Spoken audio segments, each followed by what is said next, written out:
Já, bom, nos últimos minutos do copo cheio de ar, eu acredito que aconteceu a primeira apneia.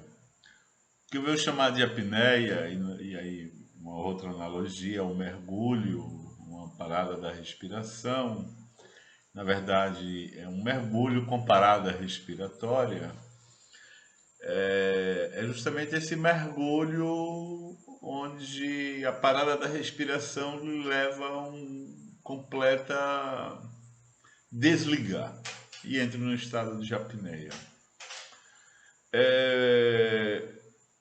Bom, a primeira reflexão, ela traz no primeiro momento a questão da experiência, o quanto a experiência, para se transformar em experiência, ela transcende em mudanças, enquanto essas mudanças geram reflexões, enquanto essas reflexões geram ações, enquanto essas ações tornam-se aprendizagem.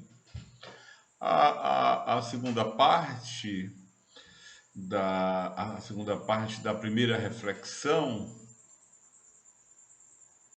bom, e sobre essa primeira etapa, eu penso que a reflexão de Marcelo ela se deu muito sobre um olhar macro, um olhar muito abrangente, de que a vivência necessariamente poderá não se transformar em experiência por não haver uma reflexão e não haver mudanças. E como elemento para o diálogo, eu coloquei um outro sentido, que seria o sentido de um olhar mais micro, mais estrito, e assim a gente conseguir vislumbrar também a possibilidade de que algumas vivências se transformem em experiências. E eu citei dois casos, um que se adequa muito ao conceito de experiência científica, que é a possibilidade das vivências dos médicos com enfermos na atualidade possa gerar produzir uma série de conhecimentos, conhecimentos esses que no futuro podem inclusive tornar-se senso comum, ou pelo menos tornarem práticas próximas do senso comum.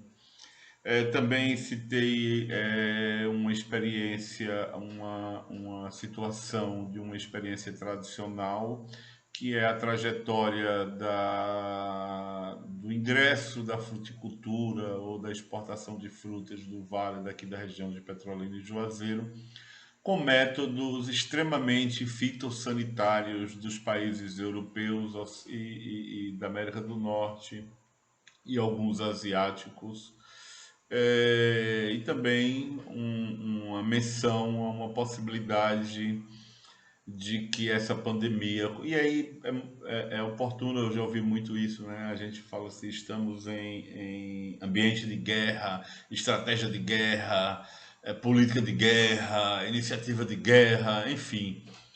E aí é uma situação que pode ser que algumas experiências estão próximas do que o Benjamin vai tratar como experiências de guerra. Bom, como segunda parte, há um elemento, há uma fala de Marcelo que eu penso que é interessante também nos reportarmos, a eminência de algumas rupturas, e não mudanças, mas sim rupturas. Não sei até que ponto pensar essas duas palavras a gente entraria num jogo semântico, mas eu não vou me ater a essa discussão. Mas sobre a fala, é, no meu entender, e aí eu vou me ater aqui a esse meu entender especificamente novamente ao exemplo citado, de que há a iminência de uma ruptura nesse aceleracionismo do qual nós vivemos, nessa correria do qual nós vivemos. Então, assim, o isolamento, à luz do pensamento de Marcelo, o isolamento social, ele coloca um freio nessa aceleração. Bom, na verdade, pode até ser a meu ver, que haja uma frenagem a partir desse isolamento social, mas necessariamente, aí é um ponto de vista meu, eu não estou convicto até que ponto essa frenagem diminui esse aceleracionismo, essa correria. Eu vou trazer aqui para o debate um exemplo. Nós na faculdade estamos utilizando o que convencionou-se internamente é chamado de aulas online, né? Bom, e temos algumas ferramentas que estão disponíveis gratuitamente aí para qualquer aluno e professor. Não temos ainda uma ferramenta na mesma medida dessas que estão disponíveis, tipo Hangout Google, Meet, Team Microsoft, né? Estamos também utilizando o Moodle. E veja só, a grande maioria dos alunos, isso é um posicionamento maciço, eles externam a preferência por aquelas ferramentas onde a interação seja online.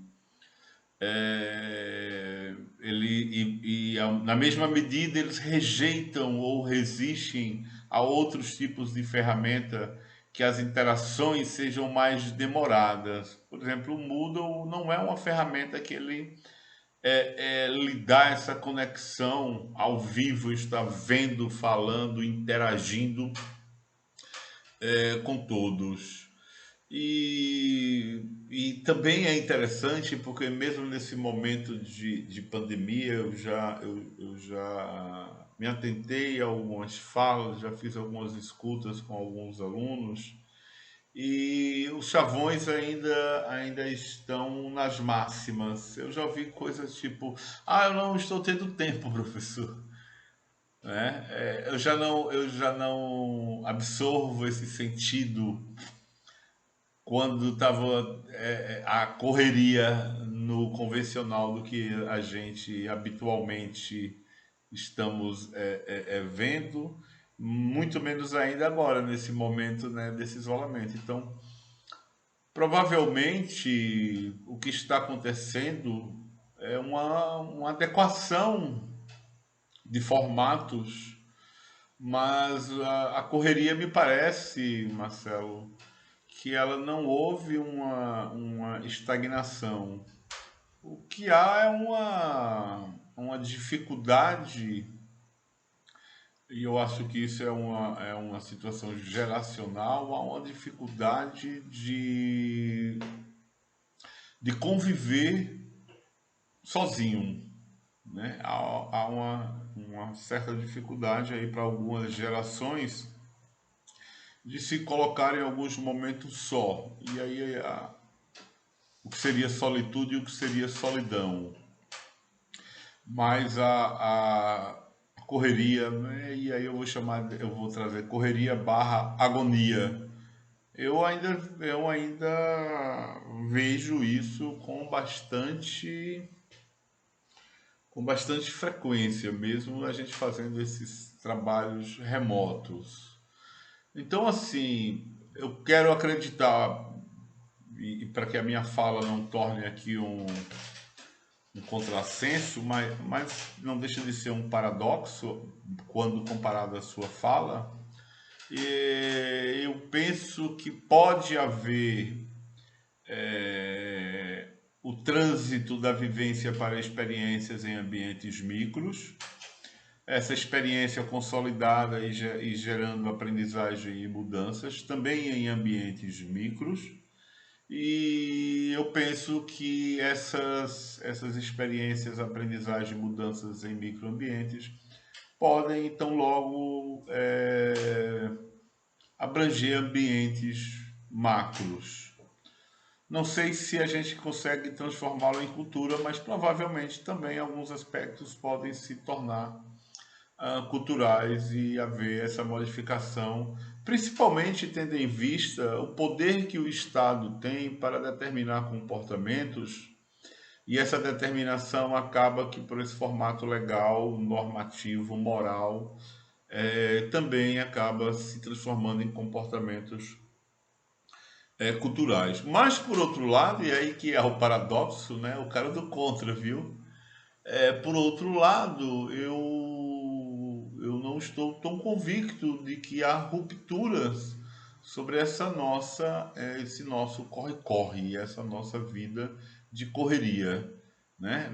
Eu penso que essa ruptura, na verdade, esse modelo é um modelo que foi imposto e é alimentado por uma razão lógica, principalmente lógico no sentido matematizado, e novamente, né, uma lógica que determinada por interesses do capital, ela tem uma facilidade de adaptação, de adequação a novos contextos sociais, e a partir dessas adaptações ela continua tirando proveito.